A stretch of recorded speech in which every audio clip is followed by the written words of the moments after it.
Assalamualaikum warahmatullahi wabarakatuh.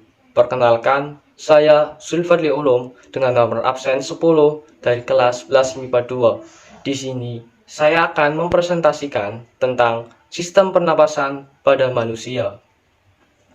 Bernapas adalah menghirup atau memasukkan oksigen dari lingkungan ke dalam tubuh dan mengeluarkan karbon dioksida dan uap air melalui alat pernapasan kita.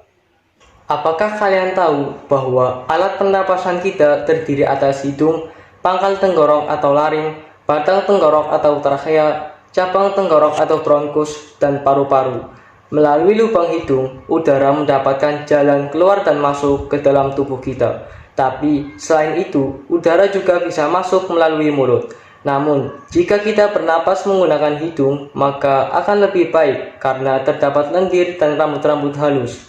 Rambut-rambut halus ini berfungsi untuk menyaring udara yang mengandung debu, kotoran, dan kuman penyakit. Selaput lendir berfungsi untuk mengatur suhu udara yang akan masuk ke paru-paru dan mengatur kelembaban udara agar sesuai dengan kelembaban tubuh.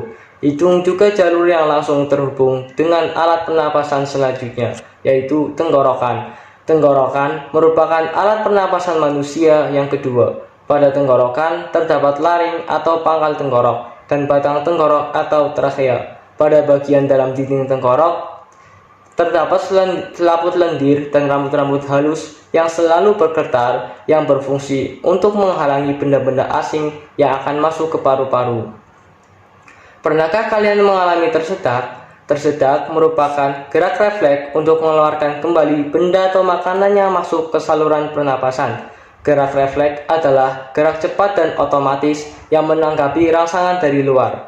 Kemudian pangkal tenggorok, yang disebut juga laring, menghubungkan hidung dengan batang tenggorok yang biasa disebut dengan trachea.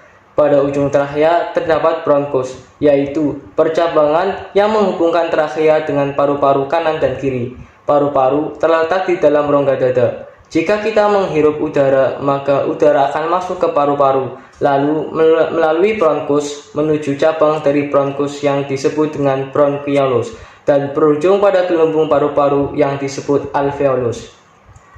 Pada alveolus terdapat pembuluh darah di mana terjadi pertukaran oksigen dan karbon dioksida.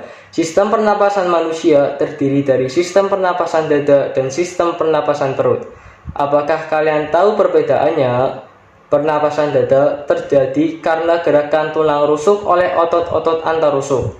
Pengambilan udara terjadi saat otot antarusuk berkontraksi atau mengerut, sehingga tulang rusuk terangkat ke atas menyebabkan rongga dada dan paru-paru membesar. Pengeluaran udara terjadi saat otot antarusuk berelaksasi atau mengendur. Saat itu tulang rusuk turun ke posisi semula, menyebabkan rongga dada dan paru-paru mengecil. Pernapasan perut terjadi karena gerakan otot diafragma, yaitu sekat yang membatasi antara rongga dada dan rongga perut. Pengambilan udara terjadi saat diafragma berkontraksi. Posisi diafragma mendatar menyebabkan rongga dada dan paru-paru membesar. Pengeluaran udara terjadi saat otot diafragma berelaksasi. Posisi otot diafragma melengkung ke atas, lalu menyebabkan rongga dada dan paru-paru mengecil. Gangguan alat pernapasan dapat terjadi karena debu, asap, bau tidak sedap, atau kuman penyakit. Penyakit yang biasa menyerang pada alat pernapasan manusia antara lain influenza, flu burung, dan TBC. Sekian yang dapat saya sampaikan. Apabila ada salah kata maupun salah ucapan, saya mohon maaf. Wassalamualaikum warahmatullahi wabarakatuh.